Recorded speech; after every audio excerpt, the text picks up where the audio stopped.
welcome to another episode of Stuck in My Mind podcast. I am your host, WIZE, and I'm excited for my next guest. Me experiencing what I've experienced this year and in the past. I'm really excited to speak to her. So let's get onto the screen. Welcome to the show, Denise Dielwart. Hello. Hello, thank you for having me on and giving me the opportunity to speak about grief, which can be a very touchy subject to speak about. I am someone who's well aware of that. Like you, I was widowed. I was widowed at 31. My first wife passed away in a car accident, and and it was just right after that. It was just uh, I reunited with my father the next year after not seeing him for 25 years, only to go see him that Father's Day weekend. I saw him Friday, Saturday he passed away. Buried two brothers, and it was like 4 or 5 year span where I lost six people very important to me. And even this year, my mom passed away this past February. So I'm someone who's dealt with a lot of grief and loss in the past. So that's why I'm excited to speak to you and talk about what you got going on. Yeah, absolutely. You know, with every loss that you've had, your life has changed. You have changed. And for people that are listening, for anybody that's listening that hasn't lost a loved one yet, because we all will, and it's a natural part of life. It's difficult to understand that when we lose somebody, we change. We change as individuals. We change. Our life change. Our outlook in life changes. Everything changes. Everything. And unfortunately, in our Western culture, is nobody wants to speak about it. Nobody wants to even talk about that person that's passed away. When I lost my husband so suddenly, I was only 51.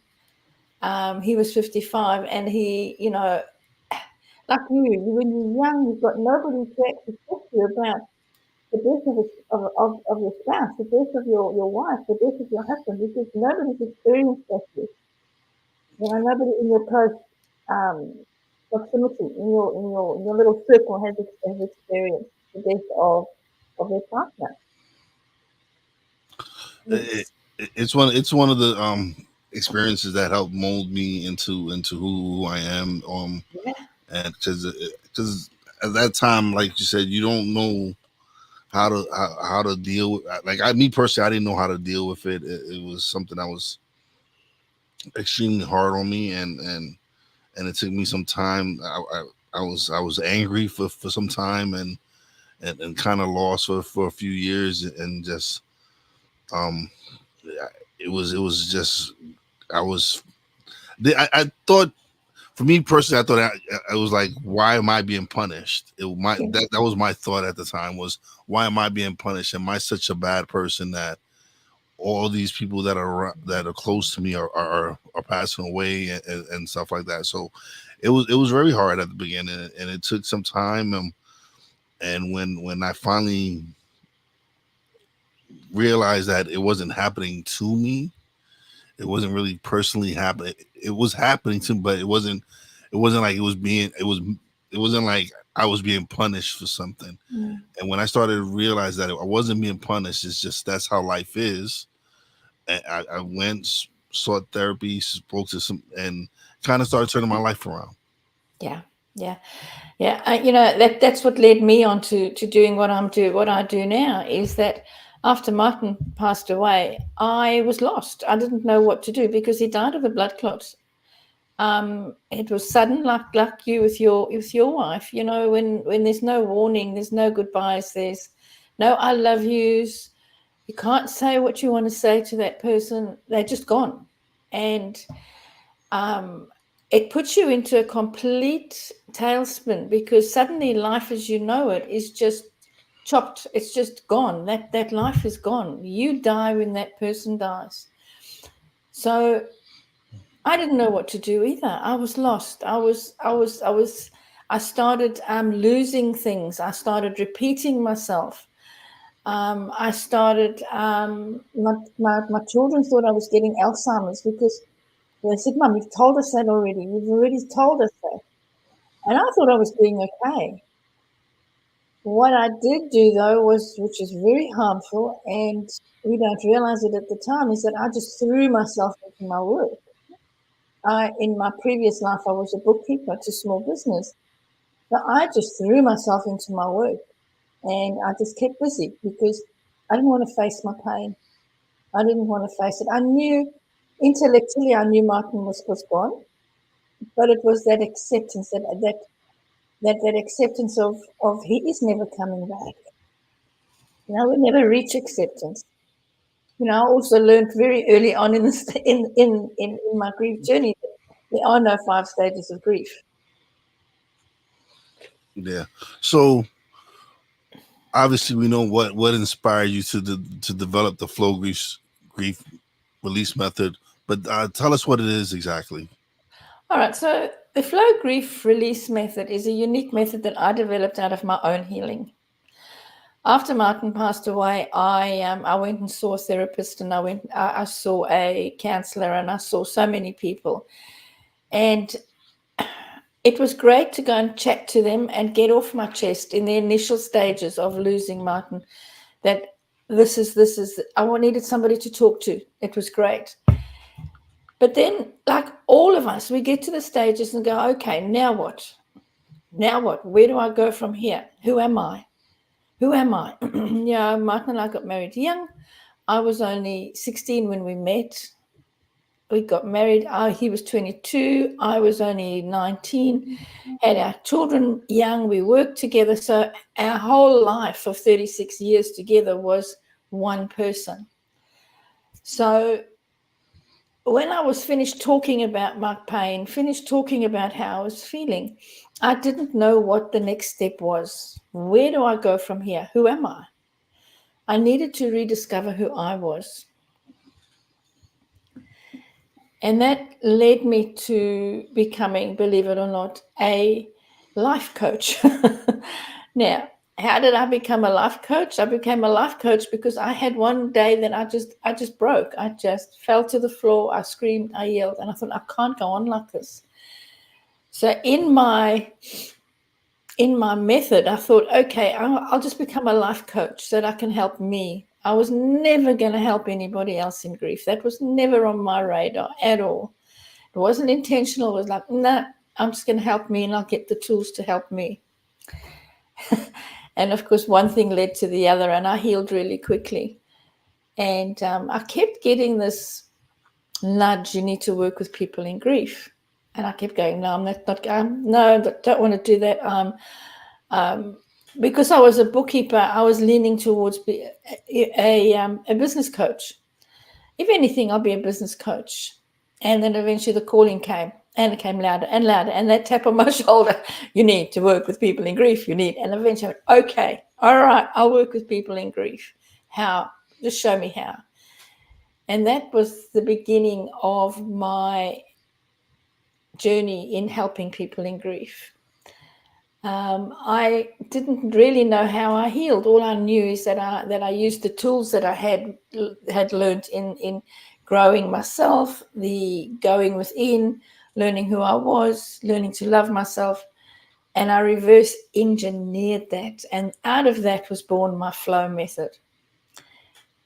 So flow stands for feel. So F for feel, let go, overcome, and become whole. Okay. We have to feel our emotions. We have to give ourselves permission to feel.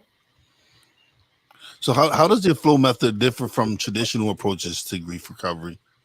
Very different, very, very different. Traditional grief therapy is talk therapy. Tell me how you're feeling, talk about it. My flow method is actions, it's moving you forward. Traditional therapy is past based, so it's based in the past. Let's heal your past. Because that's where let's talk about it.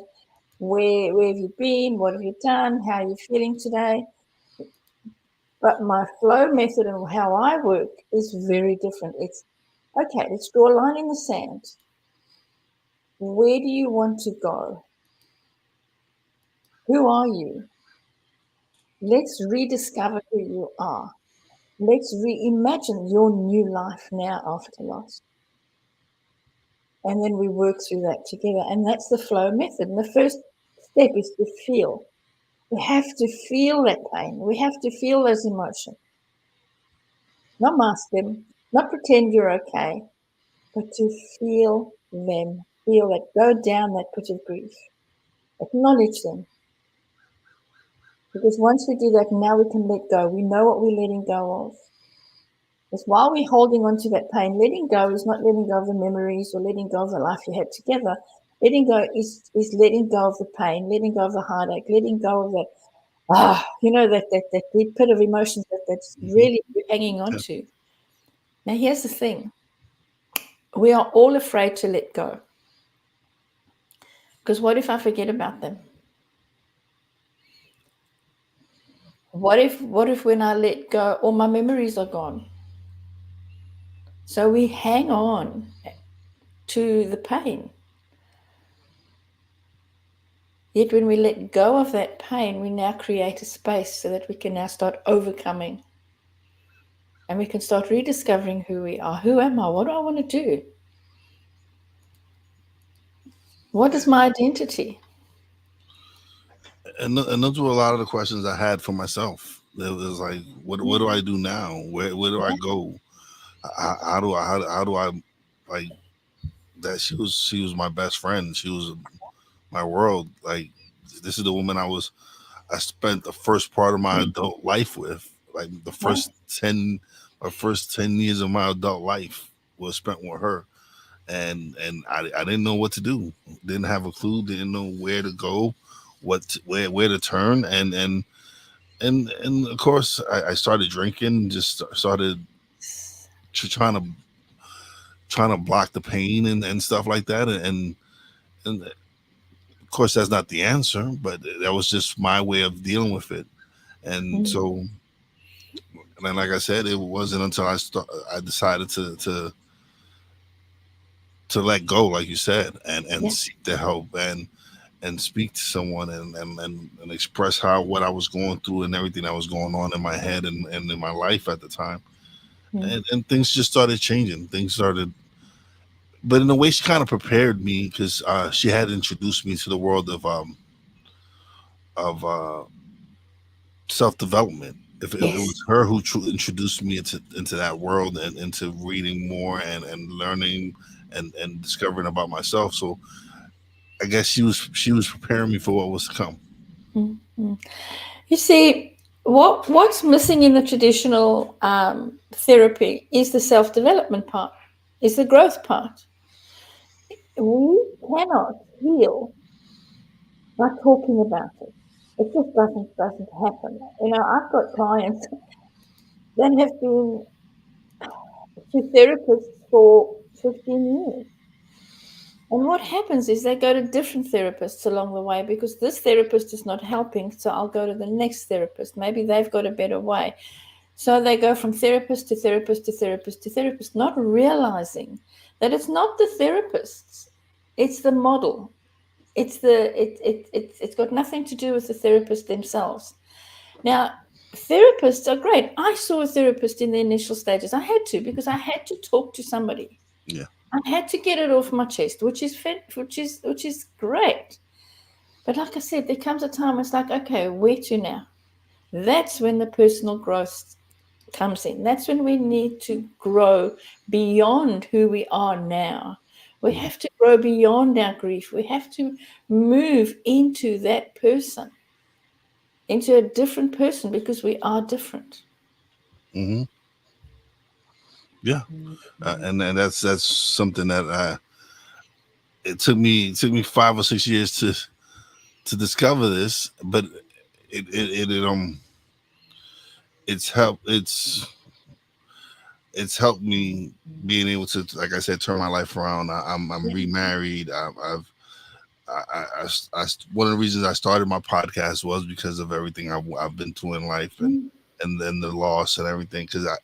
And it's given me my purpose. It's given me something where now I have a platform where I can have discussions like this, where I can talk about grief, or I can talk about self development and all the things. So everything that I had been learning and everything, it's kind of led me to this path. It's kind of Yeah. helped me go and truly find my purpose, because now I know that I'm here to help people and show people Mhm. that there's other ways in life. Yeah. I just love your podcast. It's your Stuck in My Mind podcast. And it is so true. When we lose somebody, when there's a loss, we get stuck in our mind. There's no doubt about it. We get stuck in our mind. And like you say, why did this happen to me? And we have all these stories that we tell ourselves Hmm. about why we can't move forward, why we can't laugh, why we can't be happy again. And at the end of the day, it's just us being stuck in our own mind. We have to get out of our mind. We have to get beyond that. We have to, but it's not easy without the right help. If we don't get the right help and we don't get the right tools, we're going to be stuck in our mind. And that's where therapy comes in. Therapy, traditional therapy, keeps you stuck in your mind Yeah, because you're talking about the same thing over and over and over again. We can't do that. We have to stop that. We have to, what I call, scratch the record. We have to create new neural pathways this is true. and Yeah, move forward. New habits, new ways of being. absolutely.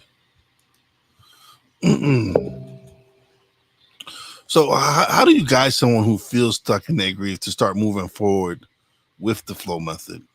Well, the first step is to find out, um, you know, where they are in their grief journey. So, where are you? How long have you been grieving for? What have you methods have you tried? It's always, always, always mindset. It's always, our case in point. I worked with a beautiful lady that had been grieving for 15 years. Her husband had passed away 15 years ago. So for 15 years, she'd been in her grief. She had seen about 5 or 6 different therapists. She had a social worker. She could just never get past that stage. And the first thing is, I just spoke to her and asked her, where she's at, what does she want for herself? And of course, she couldn't tell me because she was crying. After 15 years, she was still crying. So stuck, so stuck. And after we spoke, and it's a process of just questioning, just talking, just holding space and helping my client see where they're stuck. And for everybody, that's different. Everybody, that's different. At the end of our conversation that we had, she was a different person. She was a different person because she realized, I helped her see that it was her stories. What stories do we tell ourselves? Because we tell ourselves stories all the time in our head. We've got this narrative going through our head all the time. And those stories that we tell ourselves comes from our beliefs. What do we believe? What have we been told about grief? What does our culture say about belief? Because every culture is different. Do we have to grieve for a certain amount of time? There's so many myths, so many myths out there with grief. Oh, you have to go through the 5 stages of grief. You have to wait for time. Don't do anything in the first year. Get a dog. All of this stuff, none of it is true. Yeah, yeah, it's absolutely, you're absolutely right. There was so many things that I know that was in my head, and what thought was like I said, I was taking it, personal. It was, again, it was like I was saying, why me, why me? Am I such a horrible person? Am I what what can I do to change all of this? And it wasn't that I had to change anything. I just had to realize that again, it's life. It happens. You just have to realize that you move on. You it's not easy. It's not easy. It really isn't easy. But you with time and of course seeking help and finding that place where you can, because I didn't feel like I could talk to family and friends because No. they didn't understand what I was going through, Yeah. and so it was different when I started seeing the therapist and speaking to him about it, because like I said, it was someone that someone I didn't feel judged by. Yeah. Yeah. You see, our friends and family don't understand what it's like to lose a life partner. It's different. You've been through so many different grief scenarios. So have I. I've lost my parents. I've lost friends, But when I lost my husband, and like you, when you lost your wife, it's a different loss. Hmm. It really is. It's a devastating loss. It's the same as losing a child. A child is also a very devastating loss. Yeah. And for somebody that hasn't gone through that, they don't understand it. Even our children, I had even my children, they lost a father, which is a very yes, I lost my husband, that was their father, but the loss is different. It is. It They definitely is. they still had their lives they could step back into. When we lose a life partner, we don't have a life we can step back into. It's gone. It's gone. That's it. And it's rebuilding and reimagining a new life Yeah. after that. Now, when we are told it's okay, just wait for time, what I find is, and what I found over the 15 years of doing what I'm doing and my doing this work, is that people just wait for time, expecting that time is going to heal. It doesn't, it makes it worse. It's what you do within that time that Hmm. makes the difference. Yeah. So, if once you start doing the inner work on yourself, and it is inner work, it's finding out who am I now without my loved one? Who am I without my life partner? Because when we lose our life partner, we lose our identity. We Hmm. lose our identity. And when we lose our identity, we lose our self confidence, we lose our self esteem, and we lose our self worth. It's like a domino effect. Yeah. And that's why you were asking yourself the questions of why me? Why me? What did I do wrong? But it's not about you. It's not about us. Yeah. It's about our loved one that passed away. We couldn't stop that. But what we can do is live their legacy and do that as quickly as possible. Don't wait for time. Don't wait for 5 years to pass. Don't wait for 10 years to pass. Just do it as quickly as possible. So, what impact does the flow method have on long term emotional well being and resilience?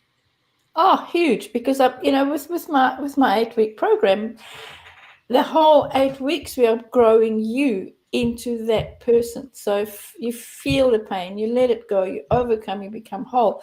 And in that process of overcoming and becoming whole, that's where we start learning to love ourselves. You start to learn to love yourself. You start to learn, who am I?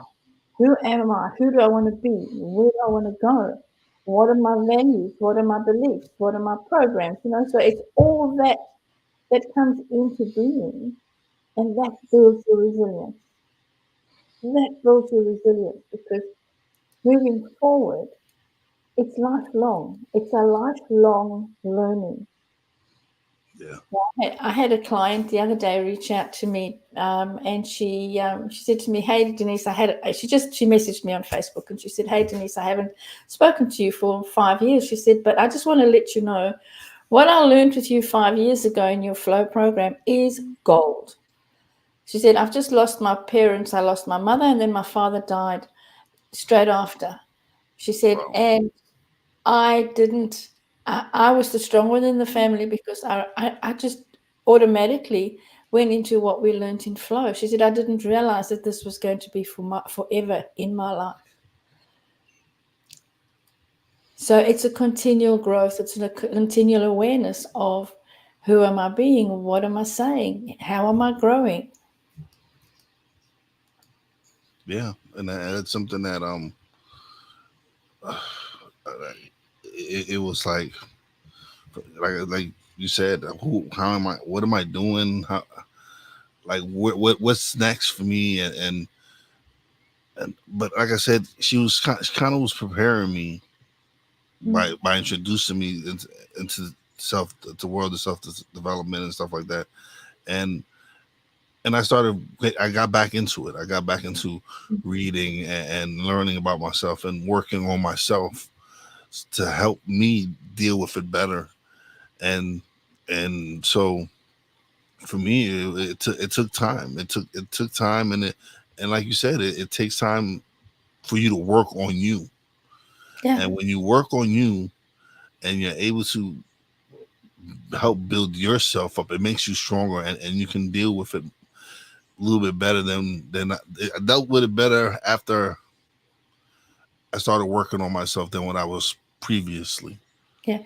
You see, there's a thing called emotional intelligence. And that's when we do the inner work on ourselves. We become emotionally mature. Yeah. Things don't trigger us anymore because you learn. And what I teach in the flow method is I teach you how to navigate those rocky roads, because life is going to happen again. Even though we've lost our loved one, which is devastating. It After is. that, life happens anyway. Something's going to happen anyway. It happened when before we lost our loved one, it's going to continue to happen. It's called life. Yes. And when we have the tools in our tool bag that we can go, oh, okay, I'm not going to get triggered by that, we don't get triggered. Whereas if we're not emotionally mature, we just yell, we scream, and you see it. You can actually see it, and I'm sure you can see as well when you look at people's behavior and you go, why are you behaving that way? Yeah. why are you You, screaming? Why are you, you raging? you, There's no you, need for it. you definitely look at life differently. Yeah.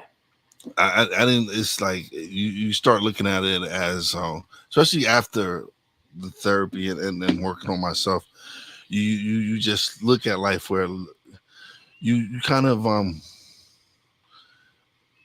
try to enjoy it more, because like now you're kind of aware that you're not promised tomorrow, so you That's look at it differently, and now you're like you're cherishing every moment more and more, and enjoying the time that you do have with your loved ones more.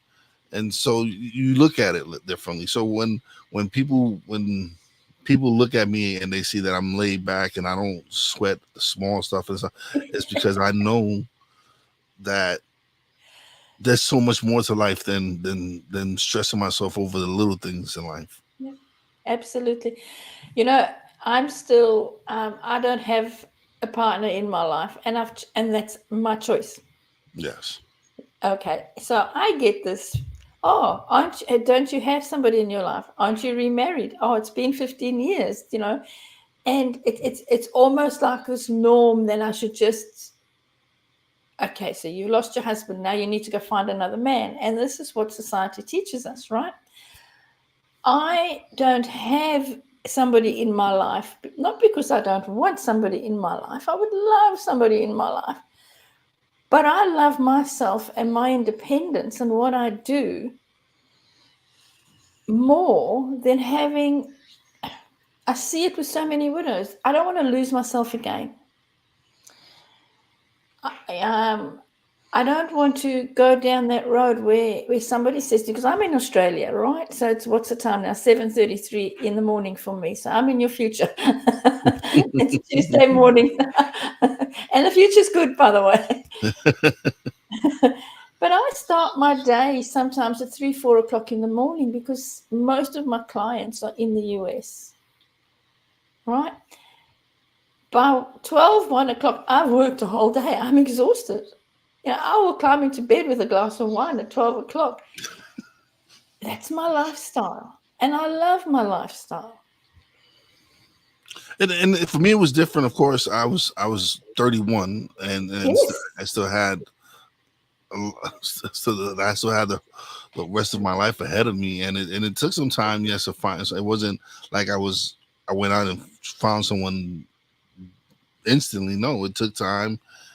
It took 5, 6 years when I started really dating again or whatever, and and kind of, but I had to. It was after the fact that I got out of my dark place, and I started seeking therapy. It took time.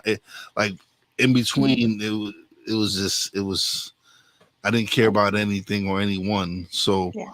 I couldn't be in a serious relationship because I wasn't ready Yeah. You see, mentally or physically. that is such a great point to make. And I see so many people that lose their spouse, lose the love of their life. Now they've got an empty heart. Oh my goodness, there's a space. I need to fill that with somebody else.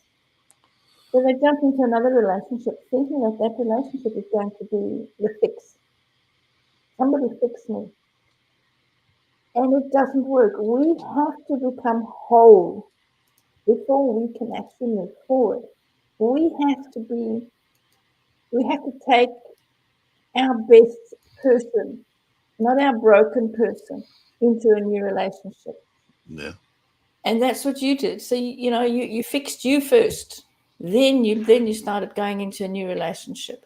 We can't go into a new relationship broken because the other person's going to be just as broken, if not more broken, because that's what we attract. yeah, you're absolutely right. It was something that until I started seeking the help, anytime I would even attempt to get into a relationship, it would just crash and burn because I Yeah. wasn't ready. I Because you wa- were crashing and burning. You were crashing and burning. So, I have a beautiful client that had no children, and her husband um, was killed in a motorcycle accident just like 5 miles away from home. And she was only 3 months into her grief journey. And she said to me, when we started working together, they made a pact that last man left goes on living and loving, because she had cancer previously to that. So they had said, look, last man left standing goes on living and loving. So having no children, all she wanted was another man in her life. But I said, hang on, we've got to heal you first. So we worked together. She worked through the flow program. She did all the work on herself. She really grew, and she started living and loving herself first. Then she met somebody else, also a widower. He had lost his wife. And her first call to me was, I've met this guy. He's amazing, but I don't want to lose myself. I found me, and I don't want to lose myself. How do I do it? So when you have the awareness, when you do meet somebody, you're aware that, okay, I'm entering into a new relationship, but that person has to accept me and not expect me to lose myself in that relationship. So they have to have a certain amount of awareness as well. yeah, yeah, absolutely, absolutely, definitely do. What advice would you give someone who is hesitant to confront their grief head on? Just do it. Get out of your comfort zone and just do it. And I know it's scary. It's the only way I can say is, if we don't look at our grief and we don't confront it head on, that festers, and it festers in every cell in our body. It's like a festering wound. We can put a band-aid on it, we can dress it, but if we don't actually get to the root cause of that festering wound and clean it out and get it healed, it's not going to heal. So you will find that 10 years later, you will still be grieving. You will still be falling down in tears when you hear a certain song. Because when we get triggered, it's an unhealed emotion. Something hasn't healed within us. Yeah. It also plays havoc on our health. I have had another client whose husband died suddenly, and she had breast cancer that was in remission. And she said, I think it was only 2 weeks after he passed away, she said, Denise, I have to heal quickly. She said, because I don't want my breast cancer returning. So she had the awareness that she needed to heal. She needed to release her grief. And she needed to do it quickly because she didn't want those emotions mucking up with her breast cancer.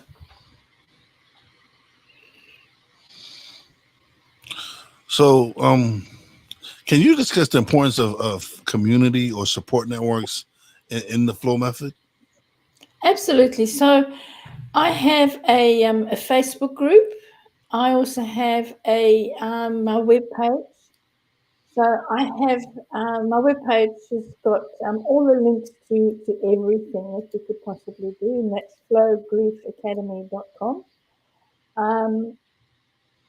I also have a podcast, and I have a book that's about to come out as well. So it's all anything and everywhere that you want. I also have a monthly membership.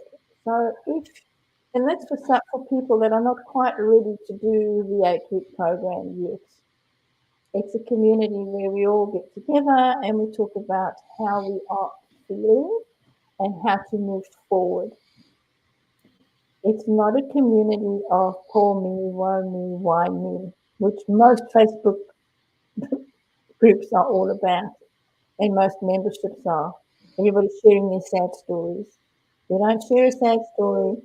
I'm in there and I help with coaching and helping people through what's keeping them stuck. So that's the membership, the monthly membership. And then, of course, I also have the Flow Grief Academy, where you learn to become a certified flow grief release practitioner so that you can now help others heal and at the same time heal yourself. So there's lots of options, but it's all on my website.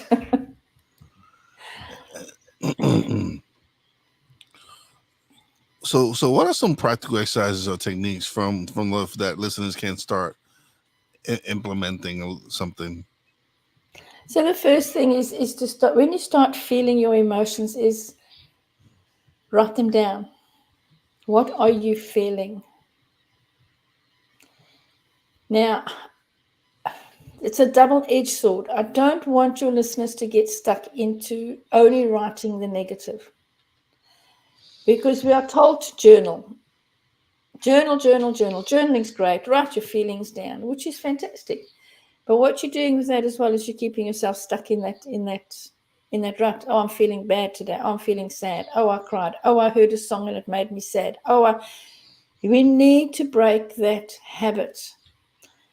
So to journal, what I say is to, and initially it's not easy to do because we're so stuck and so used to only looking and seeing the negative side of it.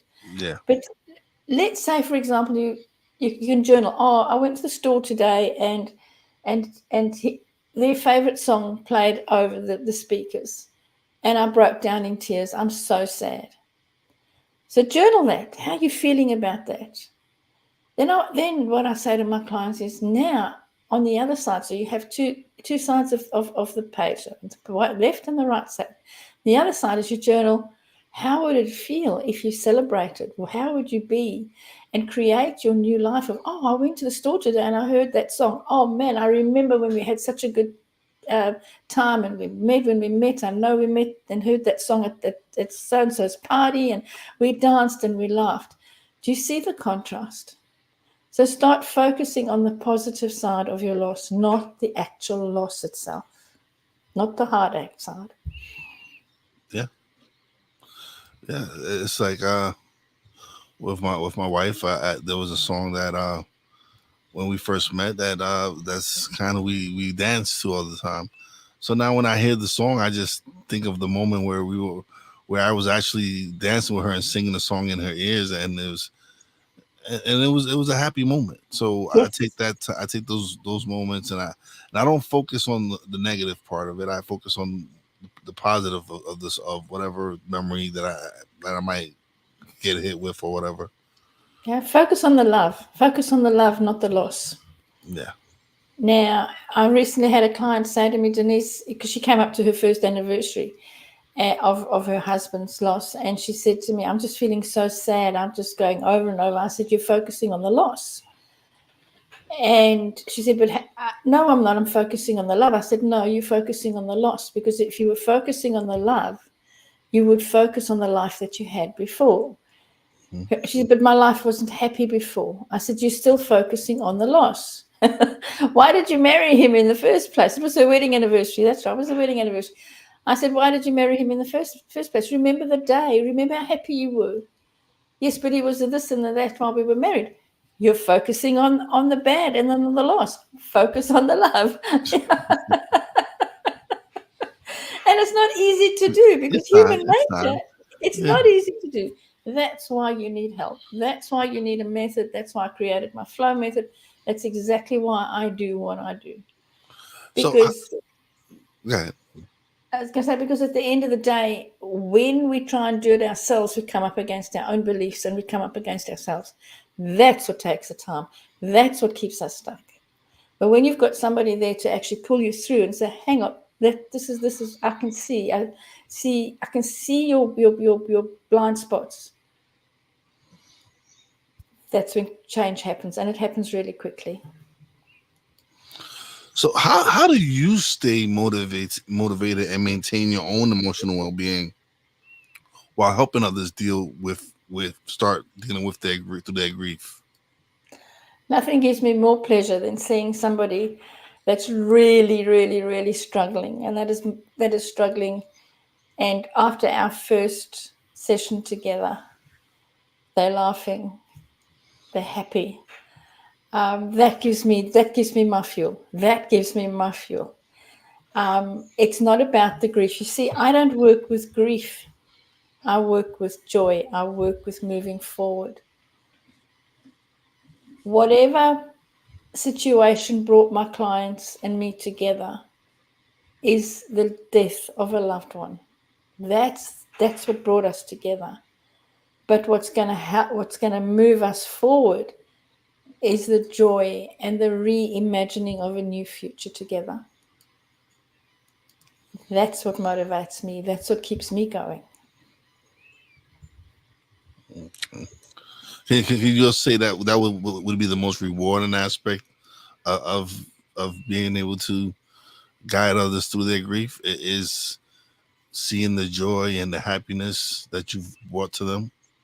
Absolutely, without a doubt. When I first started, that my first initial thoughts of, I don't want to work in grief. That's too sad. But we're not working in grief. We're working in love. We're working in hope. We're working in the future. Let's create your way forward. Who are you? What do you want for you? Yes, you will always carry the love with you for that person, whether it be a child, whether it be a parent, whether it be a mother, father, husband, wife. It doesn't matter. But it's now in how are you going to live their legacy? Let's live their legacy. Let's make them proud of us. Let's make them happy. Let's make them look down from wherever they are and go, man, I'm proud of you. And that's what makes helping others so rewarding. So rewarding, because nobody thinks, no, nobody thinks that they'll ever feel joy again. Nobody thinks that they'll ever feel that laughter, that belly laugh. I remember when I first had my first belly laugh, it was like, oh my God, where did that come from? I'm actually laughing. And I didn't feel guilty. because I knew I'm feeling joy again. So when your clients come and see you, so when I have a client that's really, like this poor lady that was stuck in grief for 13 years, 13 painful years of crying every day. If after only one session she's laughing and she can see her way forward, that is what gives you such a buzz. It's like, yes, not for me, but for the client, for the person that you're helping. Because you know that the next session we have together, and as she works through the flow program, it's going to even change her more. She's going to be so much more growth, so much more self-awareness, so much more emotional intelligence. Okay, definitely. This has been a wonderful conversation. I'm so glad you were able to stop by and share your flow method and everything. It's important that we have these discussions so that people know that there are other people out there that have suffered loss and that have been through some hard times in life and everything. And I greatly appreciate you stopping by and sharing your story. And now it's time where you get the solo screen and you get to plug away, let everybody know where they can find you, everything. Okay, so as I said, my website, um, Flow Grief Academy, so all the W's, flowgriefacademy.com. Um, Everything is on there. I've got links to a 45-minute talk if you want to connect with me. We connect on Zoom. I go through with where you're at in your grief journey, where you want to be, if the flow method is for you, if the program's for you, if the membership's for you, where you are in your grief journey. The key is that we're never alone. We're never alone. So, reach out to me, reach out to my website first and have a look through. Where are you? What do you want? If you decide, well, you're sort of a little way into your grief journey and you really want to help others, we can do that too. It's, there's no one one size fits all. There isn't. Not in grief and not in your journey. So just reach out to me through my website. And that will be put in the descriptions of the show notes and everything. So thank you so much for being a guest. I greatly appreciate it. Continue to do the fantastic work that you're doing. People need you in their life, especially people who suffering severe loss and everything. Um, Yep. Thank you. I really do appreciate you coming through. Thank you. Yeah, and It's thank you. it's something. This is something that's very important to me. Like I said, I know I've experienced it, so I know what it feels like, and it's something that's very dear to me and important to me because I know what I've struggled through and what I went through with all the loss that I suffered, and I know how alone people feel. It's something that it's lonely. It's a lonely place to be, and if we can help as many people as possible no longer feel alone, then we're doing what we're supposed to do. Absolutely. Absolutely. Because you're never alone. You are never alone. And, just reach out. Reach out. Have a Mhm. look at the show notes below. Don't stay stuck in your mind. No, don't Don't stay stuck in your mind because do not. that's what keeps you stuck in your grief. But once again, thank you for being a guest. But don't leave just yet. Let me close out the show, which had a little bit off the air. But thank you so much. It's been an honor to have you on the show, and I would love to have you back on. We can have I another would, episode I would and discuss love some to more. come back on. Absolutely. I'd love to come back on. Thank you. But don't leave yet. Let me just close out the show, and we'll chat a little bit. All right. All right, another great episode. Like I said, if you any information, her, all her information will be in the show notes and the descriptions of the show. Uh, sh- Appreciate everybody who's tuning in live, or if you're gonna catch the replay, thank you. As always, a big shout out to my Real Wise fam, Poppy J, Brandy J. Love you guys. Big shout out to the boss lady. Actually, happy birthday to the boss lady. Today's her birthday. And as always, a big shout out to all the essential workers out there. God bless y'all. Be safe. You know how your boy Wise does it. Peace out.